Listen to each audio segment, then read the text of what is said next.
Awesome. Thank you very much. Sweet. Thanks for joining us today, Royce. You're going to talk about advocacy and all that good stuff. And then it may take a little bit longer for this to show up on the YouTube playlist because we'll have to figure out how to get the video file from Royce to me. But we will be posting this on the YouTube playlist. So, all right, it's all yours.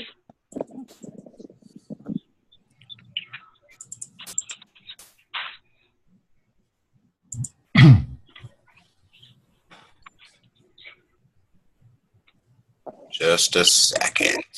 It always takes me a second to figure this out.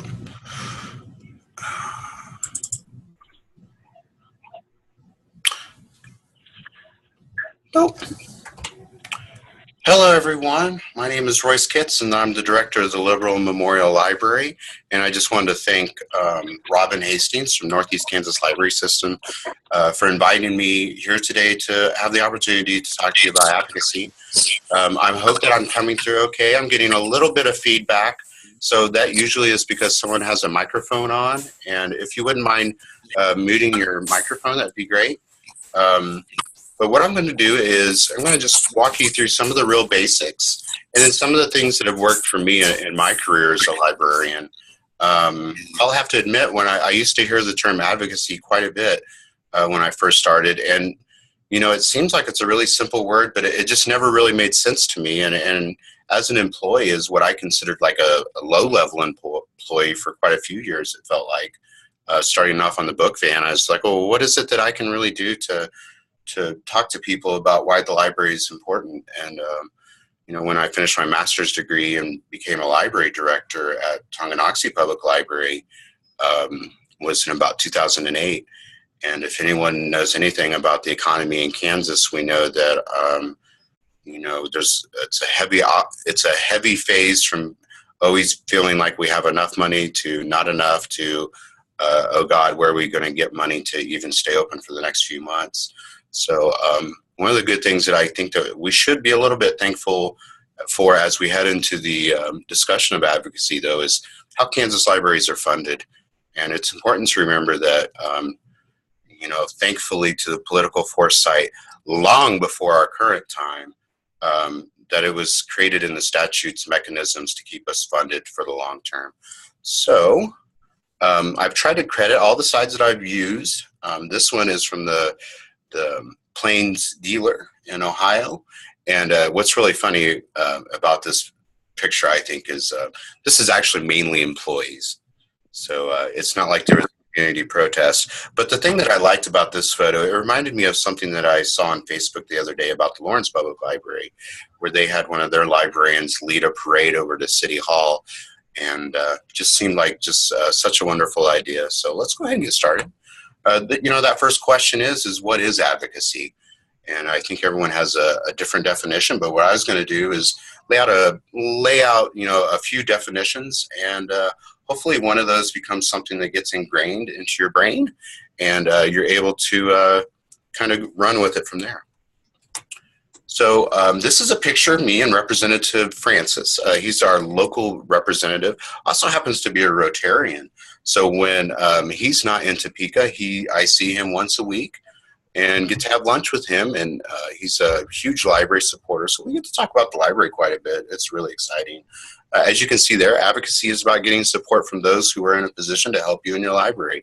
One of the really wonderful things about Representative Francis is that his wife is a regular library attendee, comes in all the time.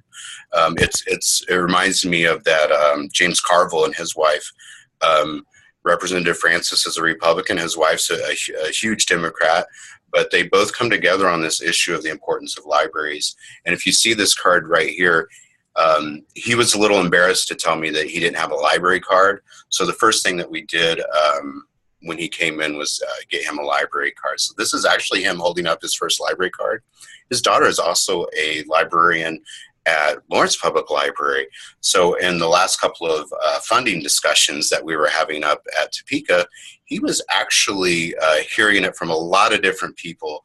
And you know, if we ever give out that, you know, Library Supporter Award again, he would definitely be someone who is deserving of that, totally understands the importance of libraries.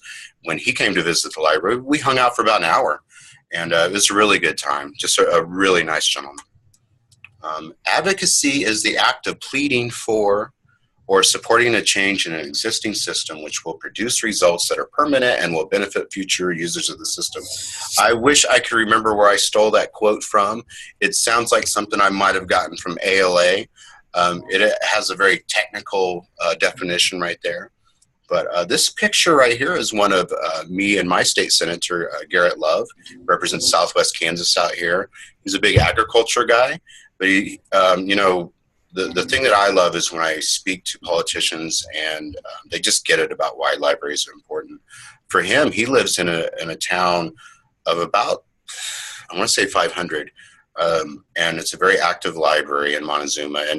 And he understands, you know, just the importance of a library who can only, you know, be open for even 20 hours a week has on the community. This picture was taken in our maker space. And we just had a really wonderful conversation about how we seem to be moving in our culture into an area where people, instead of just buying things off a shelf, are making things for themselves. And when he found out that we might be getting a 3D printer, he was just ecstatic, wanted to know everything about it. We started talking about the state library. And this is one of those things where I think it's important to kind of keep up to date on what the issues are, because he asked me, you know, what I thought, you know, about the state library and what I thought about funding in Kansas. And maybe tell him about how we share resources, you know, and how the state library is a mechanism for us to collect together and pull our funds together to benefit everyone that lives in Kansas. So just a wonderful person. It was really nice to talk to him. He's really tall. As you can see, he even makes me look a little bit less handsome because he's so handsome. And he happens to be a Washburn grad. And, you know, that's something I think is really important too, is as soon as I meet someone, I Google them the first time chance I get. I always want to know just a little bit about something about somebody when I'm talking to them, so that we can always have this kind of common ground when we talk to each other. I think it's really important that when you speak to politicians and elected officials, that there is always that little trivial conversation that can take place that doesn't involve, you know, asking for something or complaining about something, but really just trying to connect with them is I think is always important. And I'm going to jump in here really quickly. If you guys wouldn't mind, on the bottom left-hand corner of your screen is a mute button. If you haven't muted yourself, if you could please, because there's a little bit of background noise going on when Royce is talking. Okay, so I can mute them from here as well. Do you want me to do that? Yeah, that would be great. Okay. Sorry, Candy. And there we go. Looks like we're all set. Hi, Candy. It's good to see you again. I mean, I don't actually see you, but it's good to see that you're here. It's nice to recognize the names here. That's awesome. Okay, so advocacy is taking advantage of interactions to talk about the library means to the community. And, you know, I feel like sometimes, you know, you have that friend who you see him and you're like, man, oh man, here comes that guy. Sometimes I feel like I get that look when I run into people like, oh my gosh, Royce is coming. He's going to talk about the library. I need to get the hell out of here. But you know what? I think one of the things that does is people recognize the passion that I have for my job and for the library here in this community. This picture right here is actually, it's one of my favorite pictures. This is our mayor here in town, is Joe DeNoyer. And he's also heavily involved with Kansas League of Municipalities.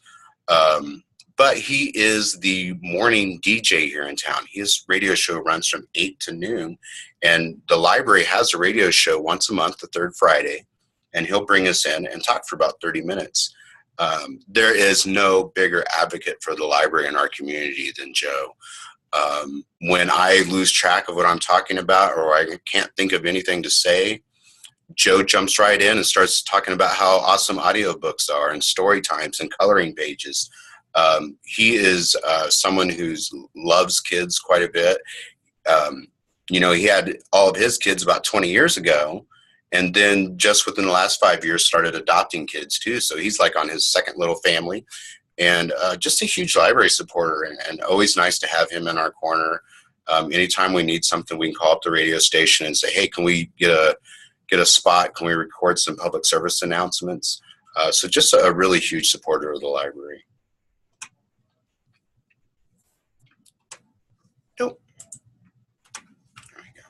And then this one right here, Advocacy. Real simple. It's marketing. It's marketing your library. Getting the word out about your library, why people should be interested, why they should care. You know, the people who come in here every day, you know, even those people need to understand why the library is important. You know, it's important for those people to understand how the library is funded and how decisions that happen in Topeka affect us here locally, and how, you know, and the decisions that are made in the city council chambers can also affect us. There's always that kind of disconnect between, you know, how we're funded and the services that we provide. That's a question I hear from a lot of people. Why can't we do this? Why can't we do that? And it's that basic story of, do you have enough staff and do you have enough money to get those things done? And then let's have another. This is actually my favorite definition for advocacy. This advocacy is about being involved in your community and creating an indelible image of the library and its role in supporting the community. And that's how I look at the library. So I don't look at us as the coolest place in town that happens to be on the main street and everyone knows where we're at. I want people to know that we're also someone who, when you're working on a project, we want to be a part of it. You know, here's something that I do.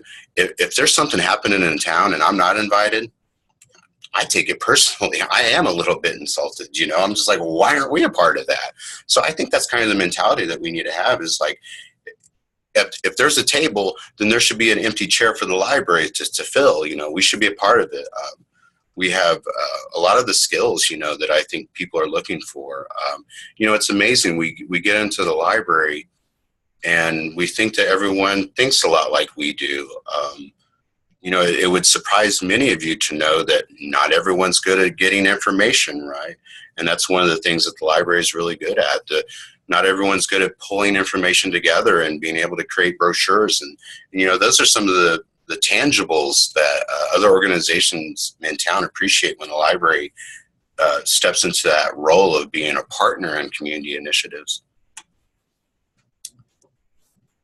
Involving people who interact with the library in advocacy. And this is really kind of one of the main focuses of my presentation today is, you know, making sure that you connect with all the groups that are part of the library. And that's, I don't want to say that's easy, but it's easy in terms of, you know, who those people are because they're in your library. The real challenge, though, is there's people who are library advocates who never come into the library. There's people who believe strongly in the power of the library, who they got an Amazon Kindle, and no matter what you can try to get them to understand about being able to get books for the Kindle through the state library, you know, for whatever reason, they have the funds and, you know, they just rather buy them on their Kindle, but they support the idea of the library and what it can do for people. So just fun stuff. So who are the advocates? Who are the people that we interact with? And, you know, it falls into some, you know, pretty predictable groups, right? We have, this is, you know, the one that I think is the most important is staff. You know, as the library director, I have a staff of 20 here. So for me, I'm not working the front desk. It's a rarity. If you see me at the front desk, usually what's going to happen is I'm calling for someone else to come help me because I don't know how to do something. And that always surprises some of the people in the library. I don't know how to do everything in the library. So that's a little bit different than those people who might be the only librarian in the library, might be one of only a staff of a couple. But making sure that staff understand the importance of advocating for the library and getting them to understand that, you know, they have a role to play. Obviously, library users can be strong advocates. Friends, your friends group, and that's what I mean by friends, is friends groups. And then trustees, your library trustees. And then I always like to remind people, you know, of course I advocate for the library. It's my job. It's where I work. And of course, you know, we kind of expect staff to do the same. Trustees, in terms of advocating for the library, they've been charged by elected officials, been appointed to make sure that they are good stewards of the funds that the library uses and to move the library forward. My favorite group in the library is the Friends, because they have no skin in the game, so to speak. You know, they're there because they love the library, they want to see it do better, and they're volunteering. They're taking time out of their day to help out. And, you know, let's be honest, I've never had the benefit of being in a library that had a huge Friends group. It's always been a very dedicated group of about 4 or 5 people, but it's amazing what work those 4 or 5 people can do for everyone. And elected officials, you know, like I was showing you those pictures there. I look through old articles and Joe's name comes up every time the library's in an article. You know, it's are those people telling other people about what's good and going on in the library? And then and everyone else who spreads the word. And this is why I get so involved in the community with different social service groups and different service groups. It's a wonderful opportunity for me to get out there and talk more about the library. And I'll talk a little bit more about that later. So what can library staff do? And some of this is going to sound corny, and then, you know, there's some of these issues right here that I'm sorry, I can't help you with. If I could figure out how to make library staff enthusiastic about working in the library all the time, I would be able to actually sleep every night. Getting staff enthused about working here, I think, entails some other issues. Are you going to be able to pay them well is usually the main thing. And are they going to feel a sense of pride in working at your library? So those are things that are outside the scope of this presentation, but, you know, things to think about. One of the things that we've been doing lately that's really working out for us is, you know, there's always that emphasis on joining library professional organizations. And what we've been doing the last year and a half since I've been here is I told everyone to pick a group. And then this is kind of, you know, this image right here are these are the things that you see when you drive into a town. And so I joined Rotary for no other reason other than, man, that's a cool looking logo. And they got cool t-shirts, but then they also feed you once a week. So I'm up for anything that I get a free meal once a week. But then we had our children's librarian joined Kiwanis. And then we had another person who joined the Seroptimus Club. So that gives us opportunity to interact with people who do believe in serving the community, and a chance for them to informally keep people informed about what's going on at the library. I do think that, you know, it's important that staff understands that connection between how the library's financially supported and what we're able to offer. You know, that's a question I get. Why can't we do what Dodge City does? And it's like, well, we have $1 million less is part of the main reason, you know. And then, you know, keeping them informed about changes, you know. This happened to me at Tonganoxie. It happened to me here when I gave everyone a copy of the draft for the budget. And they were like, what's this? And it's like, it's the budget. And they're wondering why they were seeing it. And it's like, I want you to know how the money's spent and where it's going and exactly how much we have. You know, this is important stuff. And then, you know, there's always going to be those staff members that you know are super achievers and represent the library well. And I think you should try to reach out to those and make sure that those people definitely understand exactly what it is to support the library. Royce, you mentioned you have staff join these groups. Do you only limit that to upper level staff? You said you had 20 staff and 3 people. Or do you just make it a bit? No. You know what I did was, and I didn't go direct this towards any staff other than my children's librarian, because she's awesome. What I did was I made the statement that if anyone's interested in joining one of these groups, because that's what I wanted. I wanted someone to join. I wanted them to feel like they wanted to do it, instead of saying, you got to go to do this, you got to go do that. Because, you know, when people tell us we got to go do something, it's really not there, right? You know, we're looking for excuses, things creep in, and we don't go to meetings. Right. So I wanted to make sure that it was voluntary. And let's be honest, you know, there's a lot of people who work in the library, and they're here because they get a paycheck, you know, and there's nothing wrong with that. You know, I wish it could be different, but you know, it's just the way of the world, you know. So for me, I wanted people who would be enthused about going out and being a part of these groups. And, a follow-up statement would be, I also made sure that we paid their dues.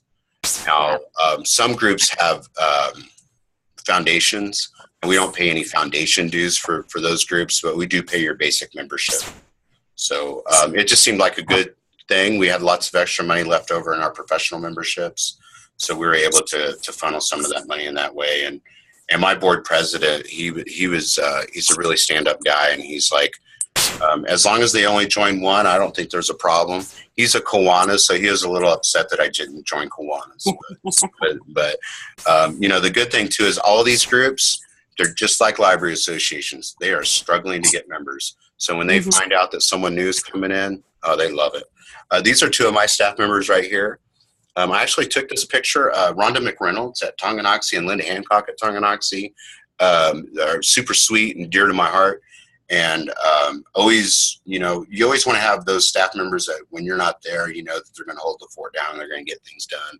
So these are my new Rhonda and Linda right here. This is Shannon and Sandy. And without these two, Sandy pays her bills, and then Shannon does everything else. So these people are super awesome.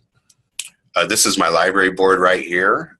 As you can see, they're all smiling. It helps when you tell them all to smile.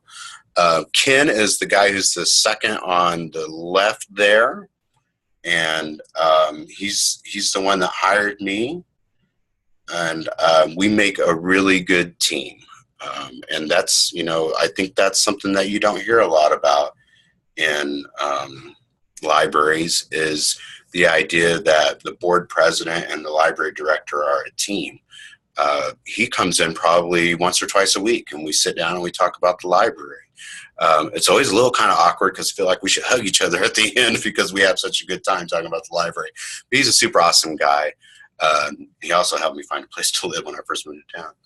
But with patrons, friends, and trustees, you want to make sure they're happy with the library too, So these people are the ones that give you feedback about what's happening, and I think you should always take that stuff seriously. I mean, especially when these people are your bosses. Now, you would think and you would hope that because library board members look at your budget all the time and they're looking at all these financials, that they understand, how funding affects the library. But let's be honest about this. I'm going to bet that you have a board member or two that's the first one to make a motion, and then you're going to have that board member who's always jumps right on the one to second it. And that's what a lot of meetings are like, right? There's the first and the second. Everyone agreed, aye. And then they move right down the list.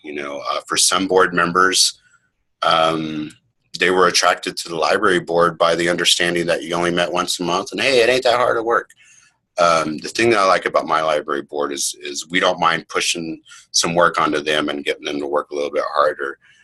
We spend a lot of time in my board talking about our finances, how we can get more, and what the state of funding is in the state of Kansas and in locally, and how it's going to impact what we're able to do. So they're great advocates. Ken is one of those people that I can a good example is like we're remodeling a lot of stuff right now, and I get a lot of vendors who won't return my phone call. Ken will pick up his phone and he will call them, and they answer his phone right away. The other day I had a vendor that had been putting me on hold for about 3 weeks now. He called them, they apologized, and they were at the library in 5 minutes.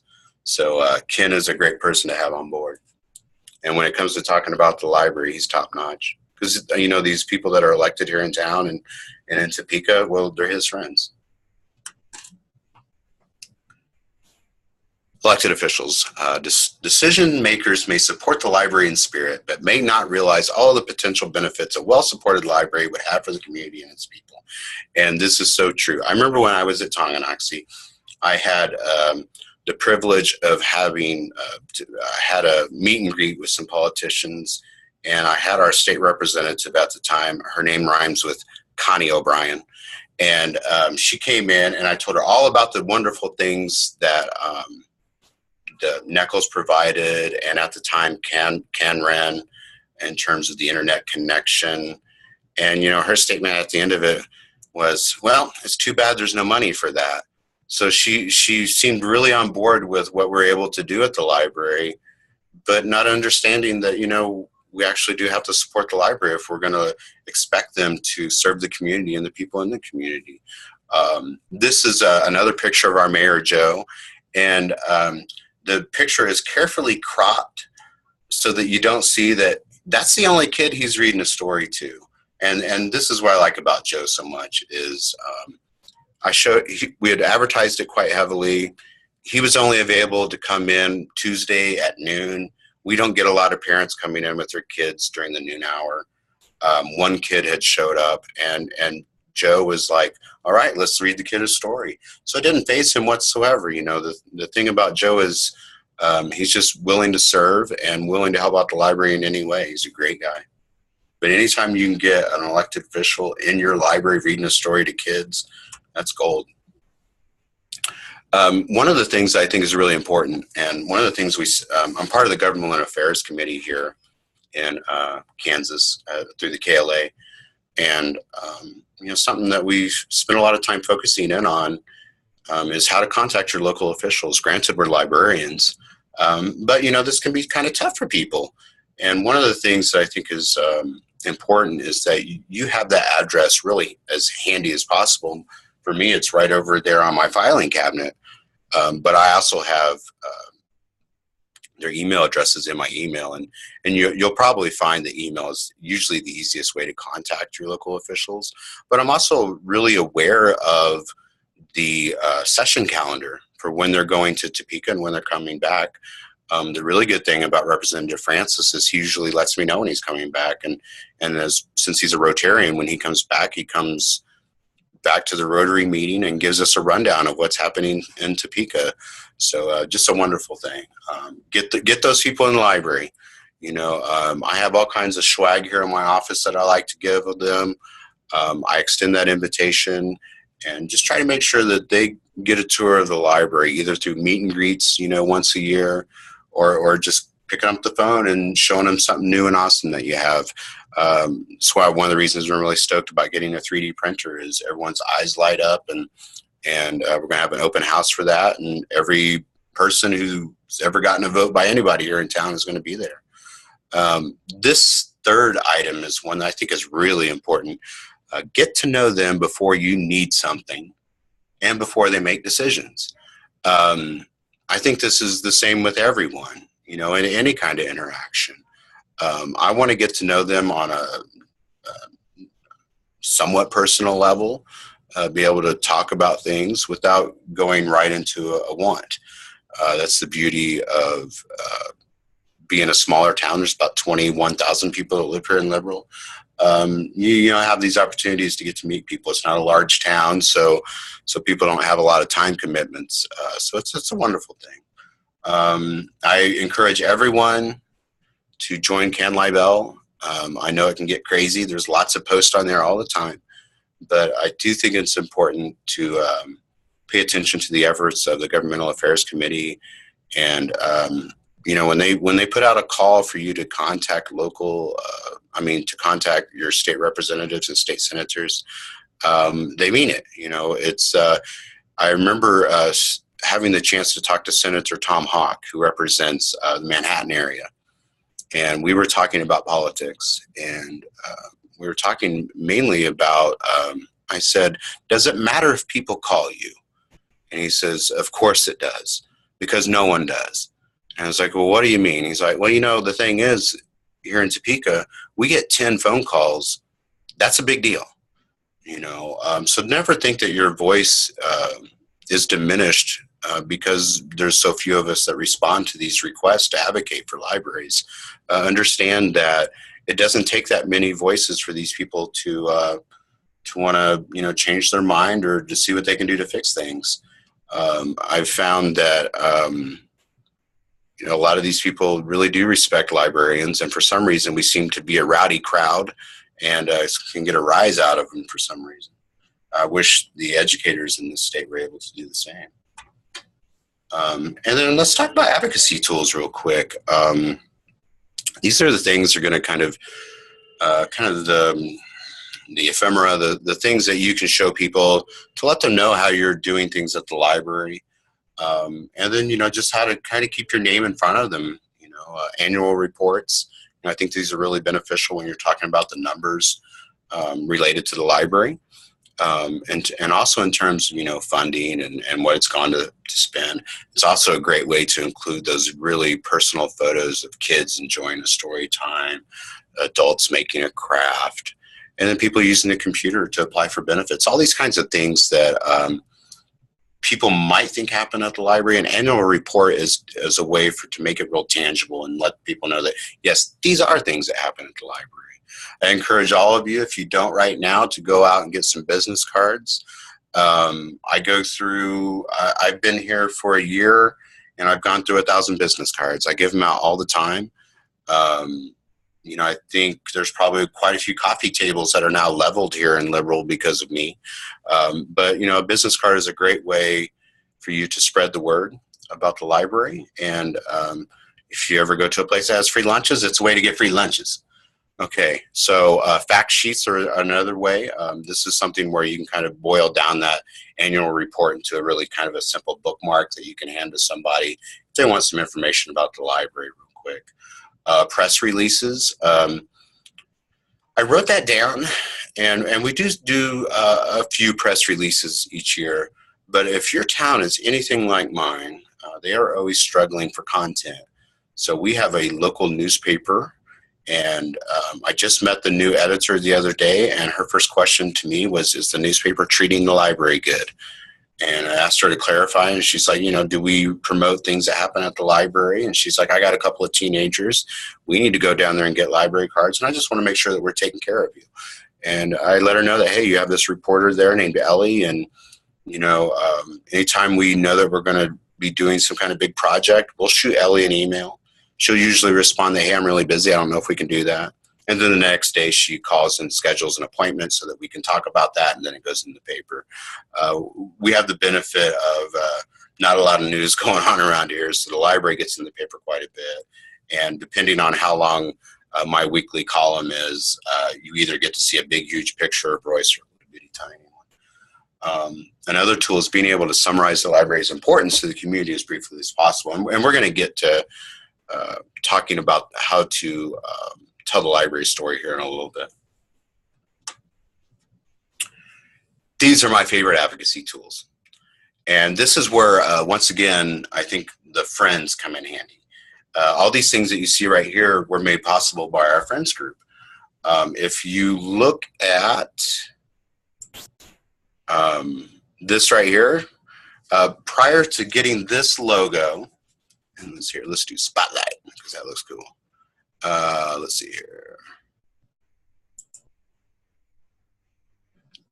The logo that the library had before was a clip art from MS Publisher, and it's the one of the rotated stack of books that's in different colors.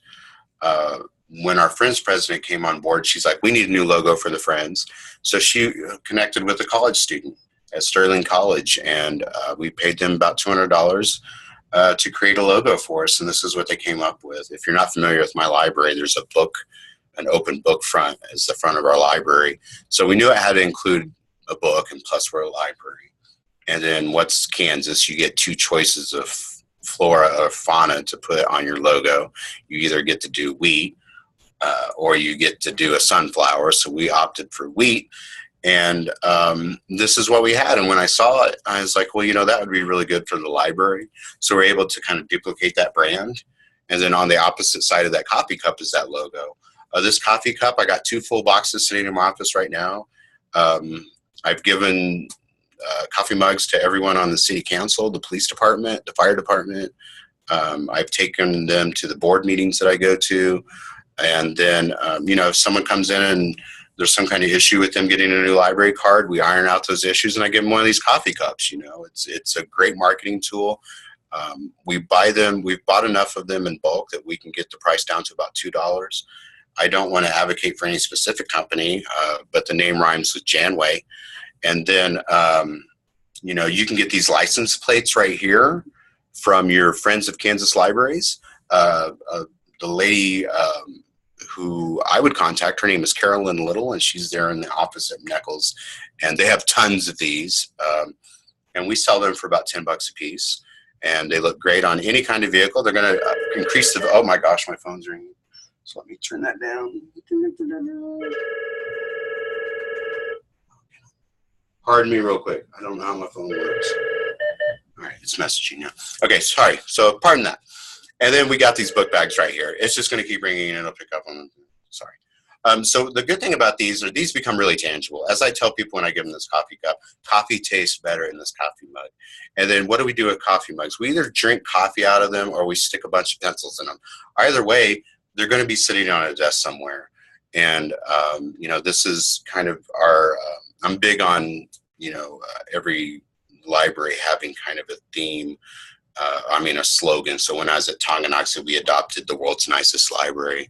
And then with our book front here, we thought, you know, what story do we have to tell? And then, you know, that's kind of a jumping off point for my elevator speech is your story begins here in all kinds of different ways, whether it's checking out books or it's whether you're new to town and you need to figure out how to get all these essential services connected, or you're someone who's trying to learn new skills. You know, we're hoping that the library becomes a place that everyone thinks about when, you know, those kind of transitions happen in our lives, or just when we're seeking to learn new things. You know, your story begins here.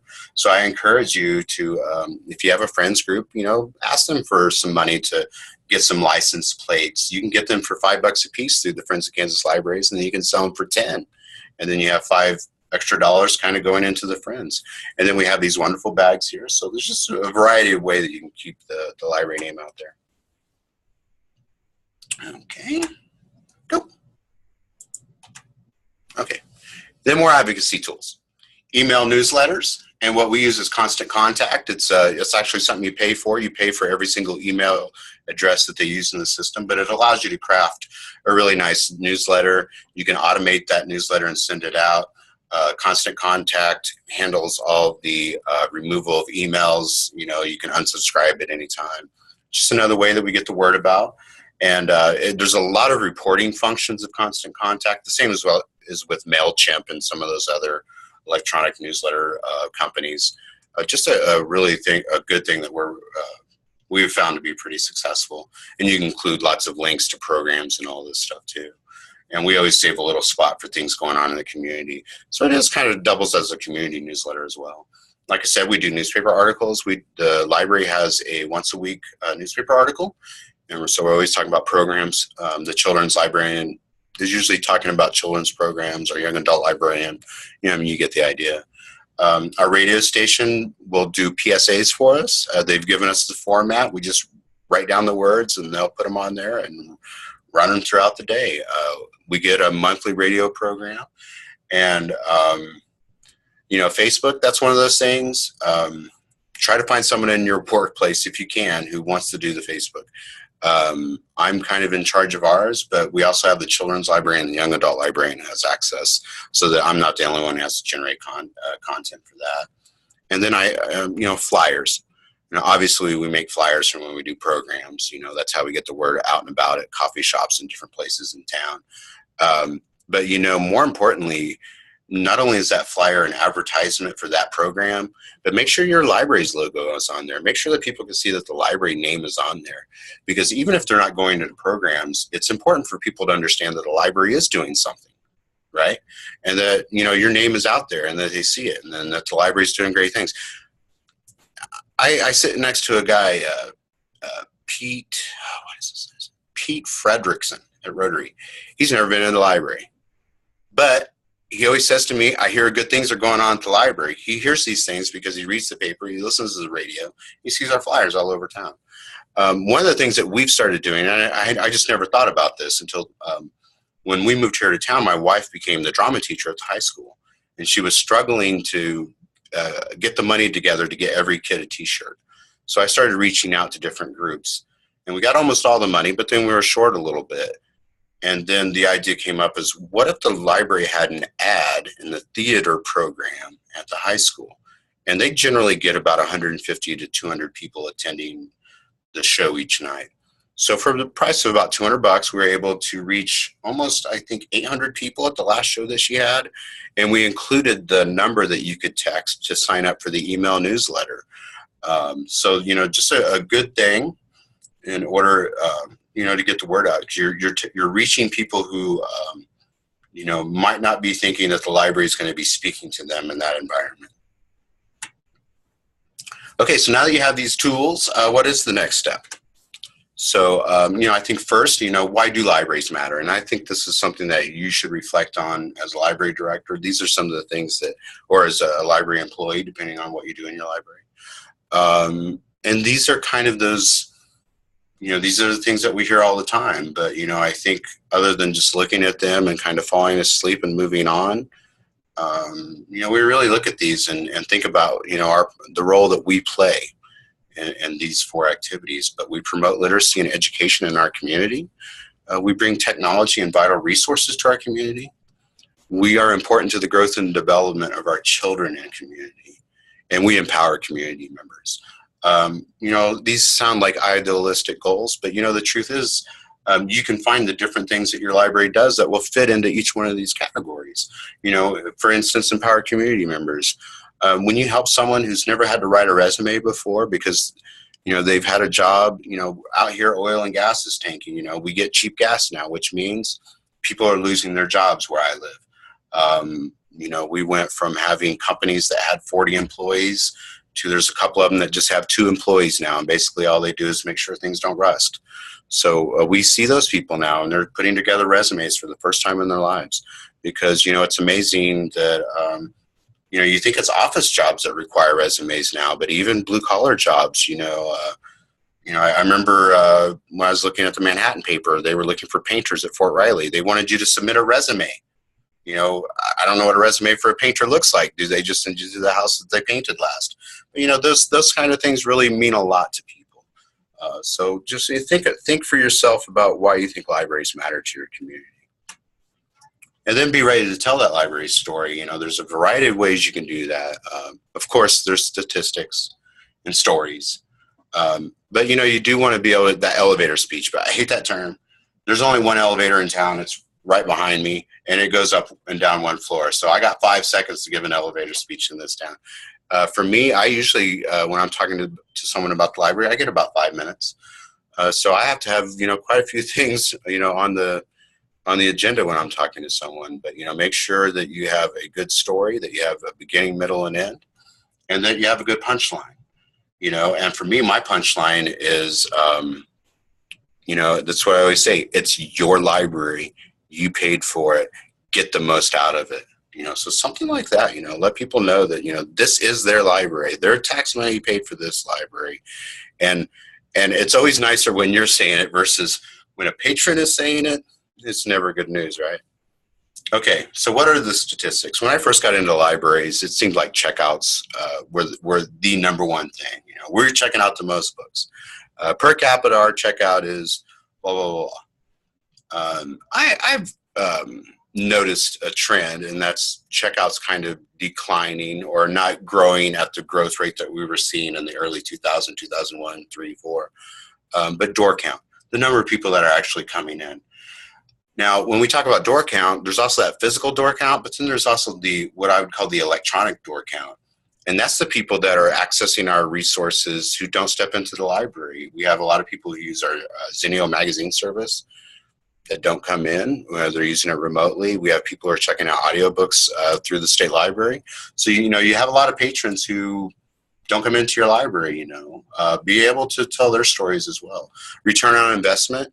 This is one of those things where if you have a receipt printer in your library, ours automatically calculates the return on investment versus the material that we've bought and how many people have checked out that book. And we'll put that amount down at the bottom of everyone's receipt. I don't know how often people look at it, but it's a good number. And then, maybe the right person looks at it. When we're talking about statistics, we always want to be able to talk about the number of programs that we provide. There's two things that libraries do that really no one can ever argue with us about whether we should be doing them or not. One is story times, and then the other one's the big beast of summer reading program. And people might not know anything about the library, but they know that we put on a summer reading program. So be able to tell people, why it's important, that the things that you do, and then pick stats that highlight the library story. For me, a stat that is my favorite stat is 1,744. And that stat is the number of people that were able to get a free lunch at the library last summer. That's something that happens in our town quite a bit. We have 75 to 80% of our kids here in Liberal, Kansas qualify for free or reduced price lunch. We have, I don't know for like other communities, but we have extreme wealth separated by extreme poverty. So everyone in town, it doesn't matter who they are, understands that we do have a lot of children in this area who are not able to get a good meal.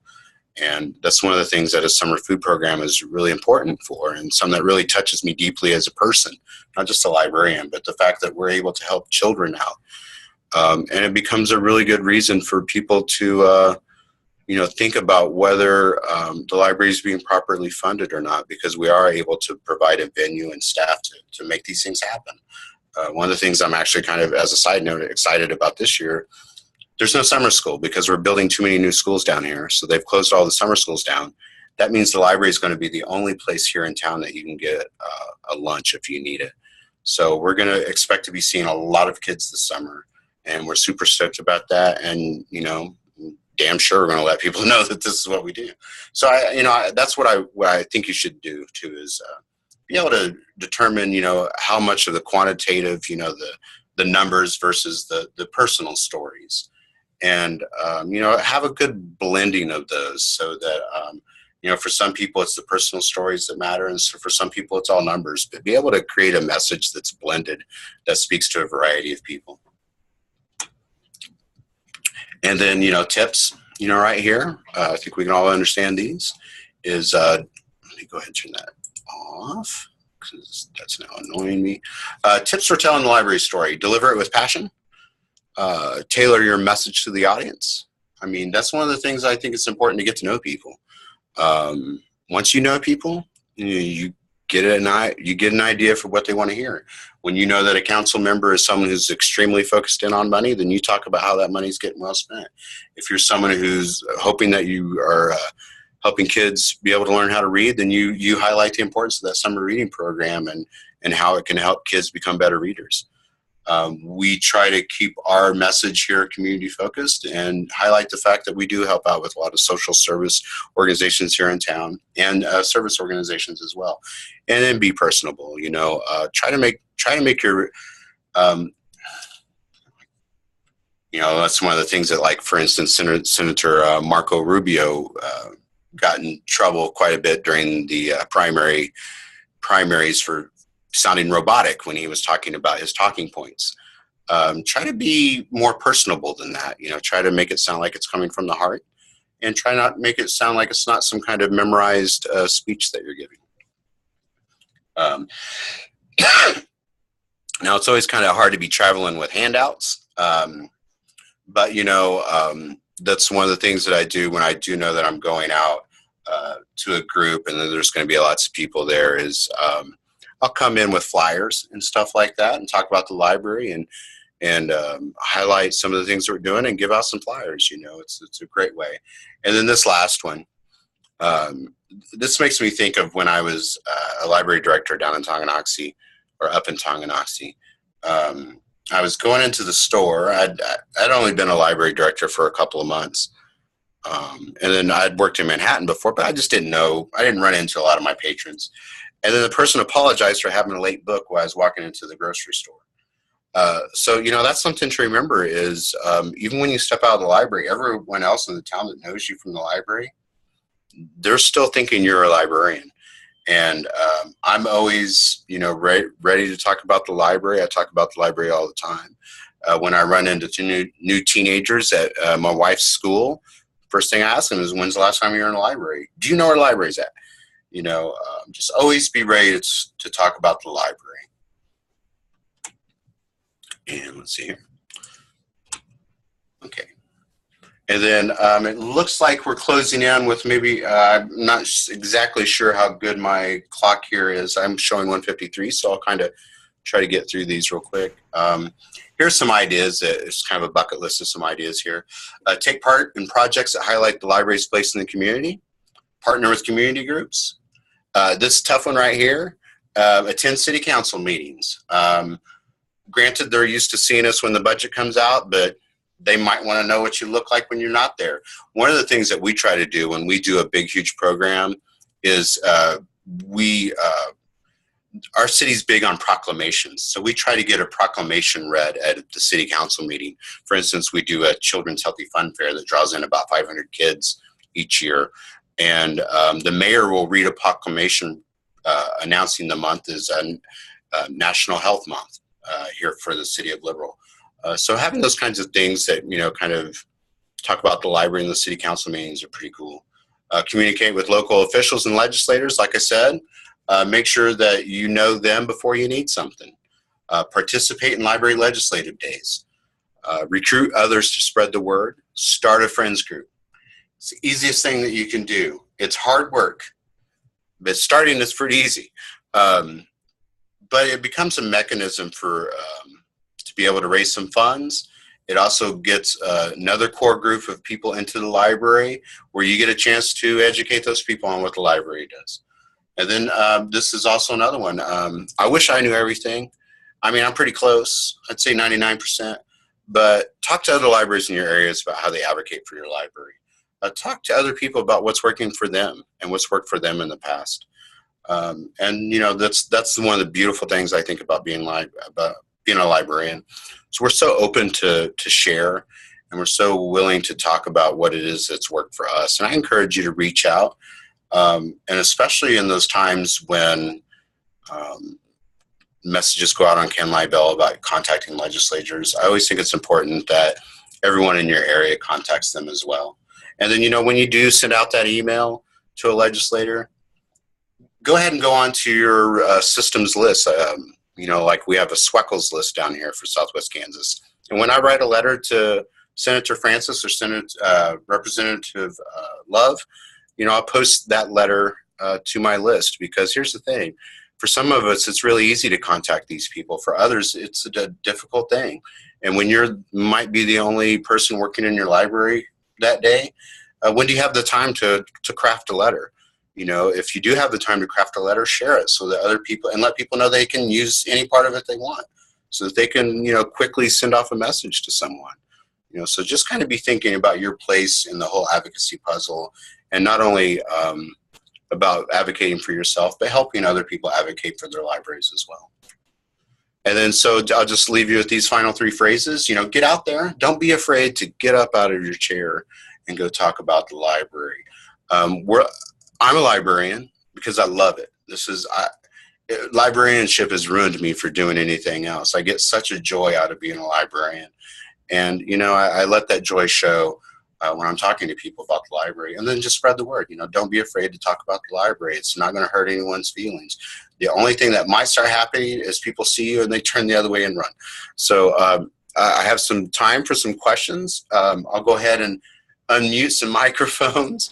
But I think Robin can help me with that whole idea of how to make sure that I can hear you. Robin? You can unmute.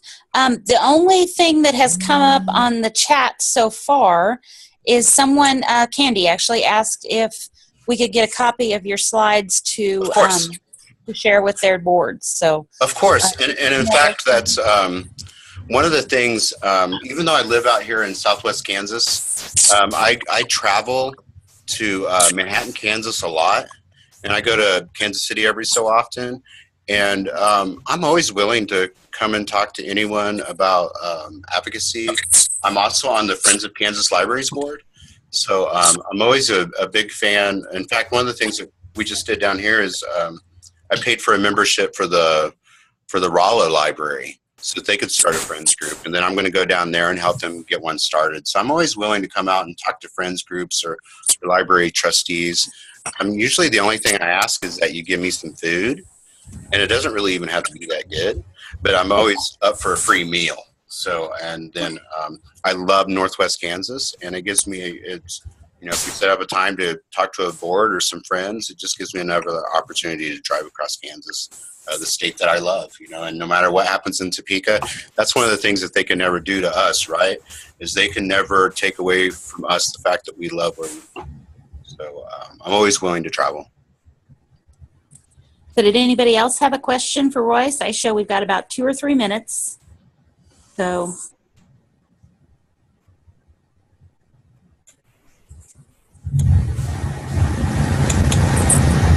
And here comes the storm. Sounds like it's going on in Linwood.